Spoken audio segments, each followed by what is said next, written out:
Are you living in Jamaica and looking to apply for your Canadian visa? Are you wondering if you could potentially complete the application on your own? Do you want to know the fees associated with the application and the steps that you're supposed to be taking? Hi guys, my name is Dee and I'm your host with Jamaican Journeys podcast, where we talk all things traveling or migrating from Jamaica to Canada or from anywhere in the world to Canada. Today's video is directed to my Jamaican viewers who is looking to apply for the Canadian visitor visa but not too sure where to start. I've also had a few people ask me questions regarding the fees associated with the application, and I'm going to break it down for you guys. First and foremost, be honest.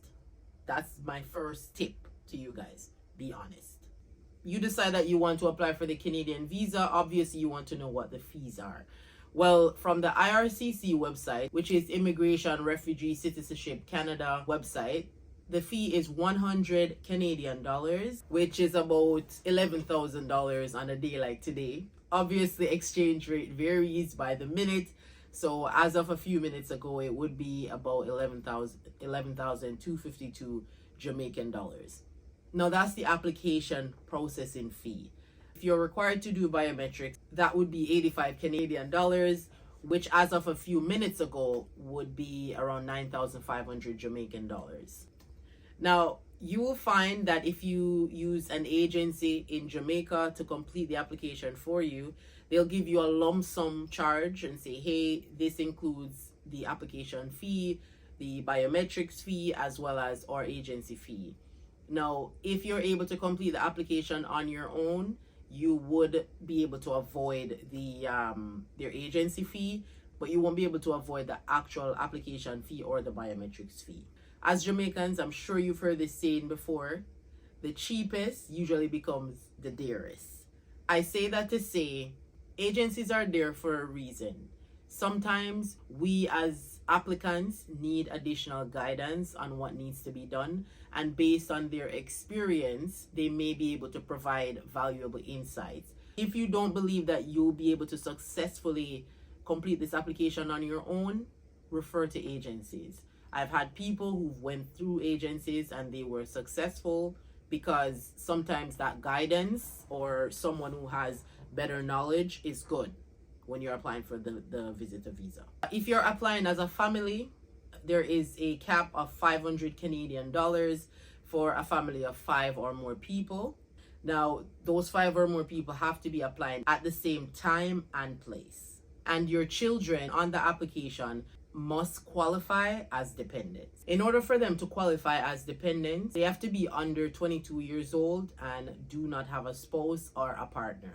If your child is 22 years old or older and have been dependent on you, their parents, for financial support since before they were 22 years old and can't financially support themselves because of a mental or physical condition. So those are the two criterias where children would be considered to be dependents. Now let's talk about the required documentations from the person you are looking to visit in Canada. One of the most critical piece of supporting document is an invitation letter from the person, family or friend that you're looking to visit in Canada. Now some people may say, what's the importance of the invitation letter? An invitation letter is very crucial to the visa application as it provides evidence of a legitimate reason for travel and establishes a connection between the applicant and the host country, in this case Canada.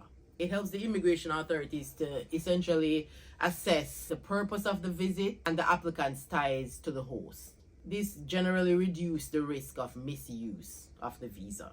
If you're not sure how to construct the invitation letter, just let me know in the comments. You can also find these on Google. You can Google search to find a template.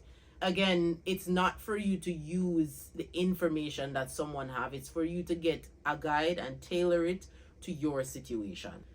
The family member or friend in Canada also needs to provide you with their Canadian passport, the bio page, that's the first page with their picture, date of birth, expiry date, etc. For permanent residents, yes, a permanent resident can also send you an invitation letter.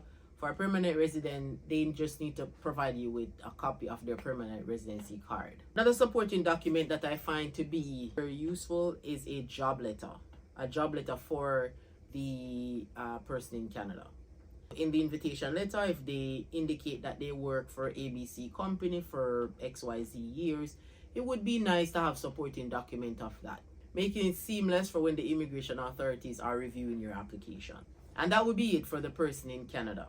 If the person in Canada, this is just a little extra piece, if the person in Canada indicates in the invitation letter that they will be supporting your trip financially, then they would need to provide documentation to prove that they're able to do so, such as bank statements, etc. If in the invitation letter you're the person who is sponsoring your trip, the financials of the Canadian person is not required. Now we're gonna dive into the supporting documents that you should have when you're applying for the Canadian visa.